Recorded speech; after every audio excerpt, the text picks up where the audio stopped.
Bonjour à tous, alors vidéo du jour, c'est un petit peu la suite de la vidéo d'hier, les challenges se poursuivent et ne font que conforter en fait dans ce que j'ai appris, la leçon principale et qui est en fait annonciatrice de changement, c'est la sensation de se réapproprier son pouvoir personnel.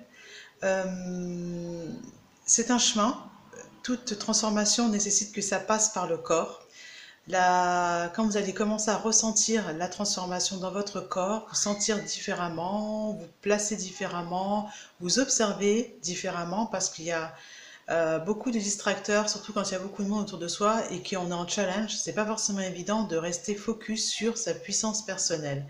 Alors c'est plus facile quand on est accompagné d'une personne qui vous rassure, mais quand vous êtes seul et que vous êtes en challenge, c'est-à-dire que vous êtes en train de vivre des choses qui sont vraiment qui vous met sous beaucoup d'émotions, c'est très compliqué de rester connecté à sa puissance personnelle. Alors pour se réapproprier sa puissance personnelle, il faut avoir trois choses en tête. La première étant le focus. Ça va être une banalité ce que je vais dire, mais être focus sur soi, ça veut dire pourquoi est-ce que je suis là, pourquoi est-ce que je suis là et se rappeler sans arrêt l'objectif et ne pas en dévier. Et là, il va falloir mettre en place, un peu comme les affirmations positives, une sorte de phrase qui va vous permettre de vous remettre dans le contexte et de vous rappeler que votre objectif n'est peut-être pas celui du voisin, n'est pas celui que l'extérieur ou l'institution attend de vous. L'objectif, il vous est personnel et que votre objectif est le bon parce que vous avez la capacité de savoir ce qui est bon pour vous. Personne n'est à votre place ou dans votre tête et vous savez parfaitement ce qui est bon pour vous.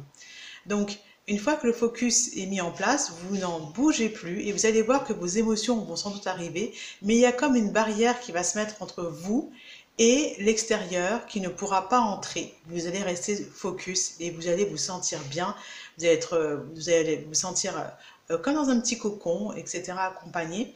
Et ça va vous permettre aussi de voir à quel point vous êtes puissant, peu importe votre objectif, hein. Quoi d'autre? Voilà. Cette peur de ne pas atteindre un objectif, elle n'est pas liée à l'objectif lui-même, ni à votre capacité. Elle est nourrie par votre manque de focus, votre manque de stabilité. Voilà. Je vous fais de très très gros bisous et j'espère à demain pour une autre vidéo.